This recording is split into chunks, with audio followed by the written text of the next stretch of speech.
Hi teachers, in this tutorial video I'm going to share with you 4 different tools that you can use when teaching via a screencast.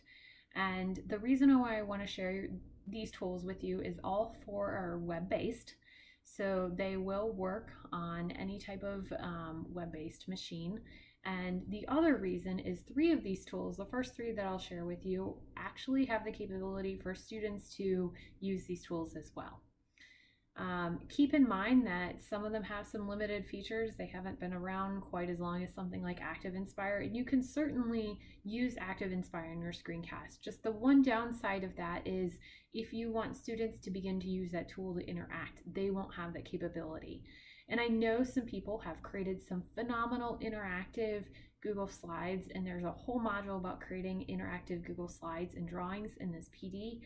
But this is going to focus more on when you're creating those videos for students that's actual instruction and you want to be able to share your screen and show them things and write and draw on your screen. So we're going to head over to those tools, and I'm going to start with the first one, which is Google Jamboard. So Jamboard was one of Google's first steps into the Whiteboard software realm or app realm. It is pretty basic. There's not a ton you can do with it, but there are a few features that I absolutely love about Jamboard.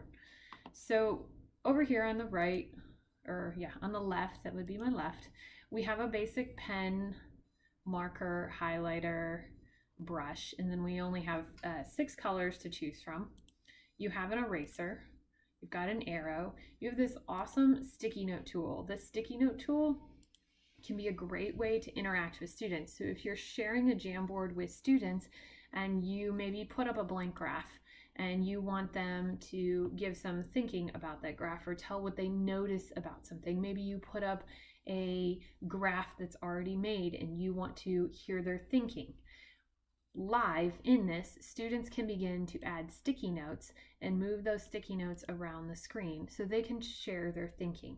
So this is a great way to bring that activity that we do in the classroom where we maybe have students jot their thinking on a sticky note and slap it up on our chalkboard or whiteboard. You can do this digitally as well. To do this, you would want to allow students access to this Jamboard, and you can share this Jamboard through Google Classroom, or you can even get the link down here and allow everyone to be editors of the Jamboard, or you can add your class. You can come up and name the Jamboard.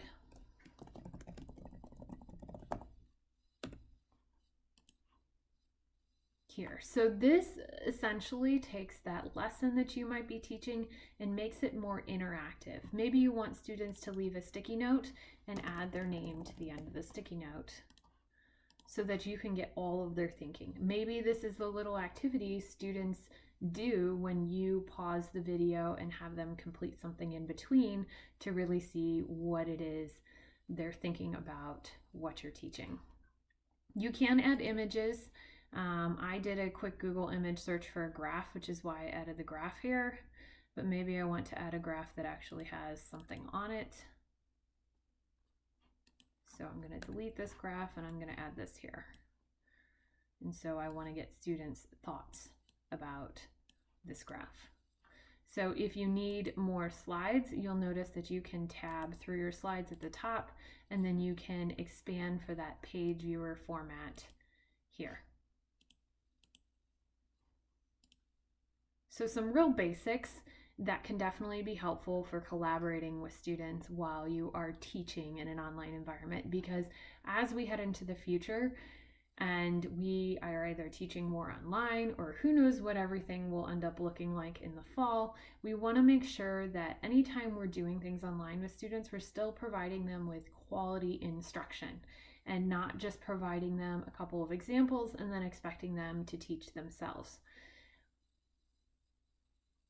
One last thing that just to note about Google Jamboard is this open on a Jamboard. You will not be able to use this feature. A Jamboard is an actual device, kind of if you're a middle school or high school teacher, you know we have those Promethean active panels that hang in the common areas. That's basically what a Jamboard is. It's an interactive whiteboard developed by Google. This is not a product that we have, so you wouldn't be able to use that feature right in there. So this next whiteboard tool that I want to share with you is Canvas. Again, super simple. Canvas is canvas.apps.chrome. Gives you a whiteboard, an ink pen, a marker, eraser, and so on. It lets you write on the screen, and you can come up here and you can adjust the layers, but there's not a ton you can do with Canvas. You can save these things as images. The one thing I like about Canvas is I like their writing tools where I could just easily write, save it as an image, and maybe I drop that image in a Google Classroom, or I drop that image in something else. Sometimes I use my whiteboard just to illustrate math concepts by handwriting things. So if you have the capability to handwrite something on your device, whether you have some type of other device that allows you to use a pen, or maybe you are a master at using the mouse, you can use Canvas for that reason. So the next one I'm going to come over to is Classflow. And if you're a middle school, high school teacher, you know that we started 2 years ago with, we're going to use Classflow, and then we found out it was definitely not as great as it was chalked up to be. And while I still think that there's a lot of issues with Classflow, I do happen to like their instant whiteboard tool. So if you were wanting to do that, you would want to go to classflow.com and you'd want to sign up for an account and create an instant whiteboard.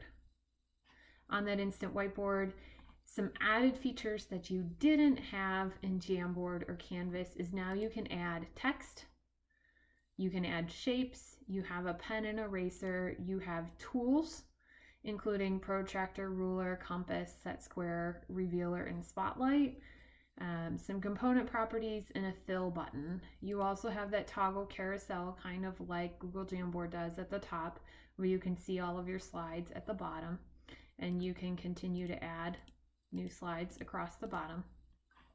There are options to share things with students virtually. Unfortunately, we found that these aren't the polling options, didn't seem to work as well as we wanted them to. So feel free to play around with those things, but you may find that this is a little cumbersome to do the polls. But I'd still encourage you to explore this as an option for teaching virtually and having that whiteboard flow for students. The one nice thing is in Classflow, you can at least create classes, add your students, and you can give them access to the whiteboards that you create.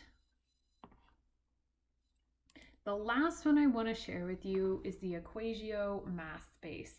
And if you're not sure what Equatio is an extension developed by a company called TextHelp. They created the same they have another extension called Read and Write for Google Chrome, which is even more popular.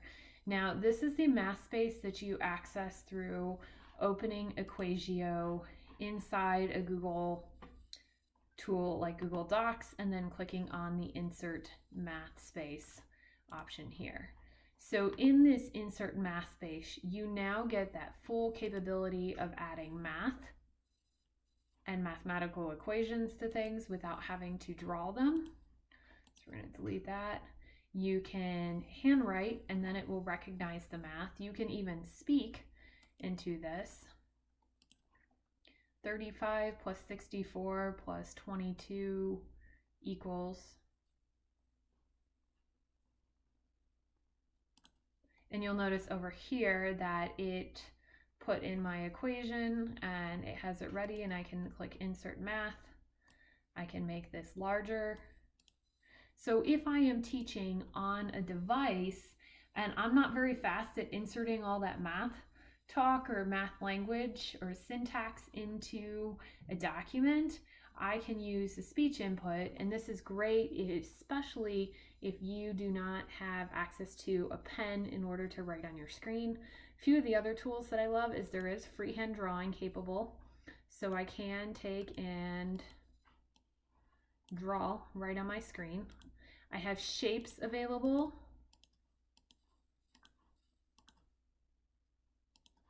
So I can illustrate concepts with shapes. There is a protractor.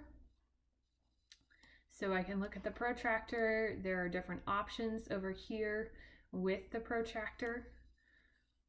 Maybe I want that full 360 mode. I know this came in to discussion when I was teaching 4th grade, because we had to begin to talk about how there are 360 degrees in a circle. And even if you happen to be a science teacher, or you need that calculator, there is a calculator available right here. That's that full scientific calculator for you. The one nice thing about this is when you want to save this in the end, you simply come over here and hit Insert Math. Okay, it inserted, oops. We go up here. We're going to insert the workspace, not the Insert Math.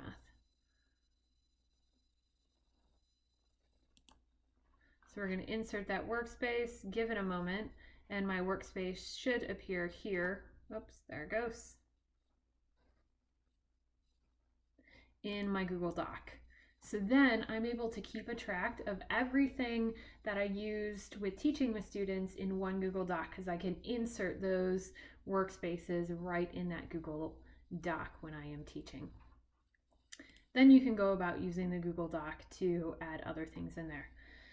I love this too, because if I take and insert those workspaces into whatever it is I'm looking for students to do, and maybe I have some type of activities within this Google Doc, when I share this with students, they're getting copies and they're going to be able to see all of my workspaces so that they have that visual illustration too.